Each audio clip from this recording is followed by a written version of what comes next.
വിശുദ്ധ യോഹന്നാൻ എഴുതിയ സുവിശേഷം അദ്ധ്യായം 6 60 മുതൽ 71 ഉൾപ്പെടെയുള്ള വാക്യങ്ങൾ. നിത്യജീവന്റെ വചസ്സുകൾ. ഇതു കേട്ട് അവന്റെ ശിഷ്യരിൽ പലരും പറഞ്ഞു, ഈ വചനം കഠിനമാണ്, ഇത് ശ്രവിക്കാൻ ആർക്കു കഴിയും?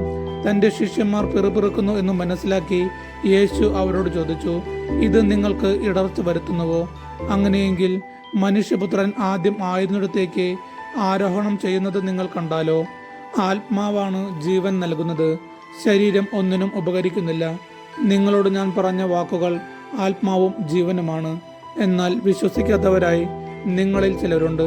അവർ ആരെന്നും തന്നെ ഒറ്റിക്കൊടുക്കാനിരിക്കുന്നവൻ ആരെന്നും ആദ്യം മുതലേ അവൻ അറിഞ്ഞിരുന്നു. അവൻ പറഞ്ഞു, ഇതുകൊണ്ടാണ് പിതാവിൽ നിന്ന് വരം ലഭിച്ചാലല്ലാതെ എൻ്റെ അടുക്കലേക്ക് വരാൻ ആർക്കും സാധിക്കുകയില്ല എന്ന് ഞാൻ നിങ്ങളോട് പറഞ്ഞത്. ഇതിനുശേഷം അവന്റെ ശിഷ്യന്മാരിൽ വളരെ പേർ അവനെ വിട്ടുപോയി. അവർ പിന്നീട് ഒരിക്കലും അവന്റെ അടുത്തുകൂടെ നടന്നില്ല. യേശു 12 പേരോടുമായി ചോദിച്ചു, നിങ്ങളും പോകാൻ ആഗ്രഹിക്കുന്നുവോ? ശിമിയോൻ പത്രോസ് മറുപടി പറഞ്ഞു, കർത്താവേ, ഞങ്ങൾ ആരുടെ അടുത്തേക്ക് പോകും? നിത്യജീവന്റെ വചനങ്ങൾ നിന്റെ പക്കലുണ്ട്. നീയാണ് ദൈവത്തിന്റെ പരിശുദ്ധൻ എന്ന് ഞങ്ങൾ വിശ്വസിക്കുകയും അറിയുകയും ചെയ്തിരിക്കുന്നു. യേശു അവരോട് പറഞ്ഞു, നിങ്ങൾ 12 പേരെ ഞാൻ തിരഞ്ഞെടുത്തില്ലേ? എന്നാൽ നിങ്ങളിൽ ഒരുവൻ പിശാചാണ്.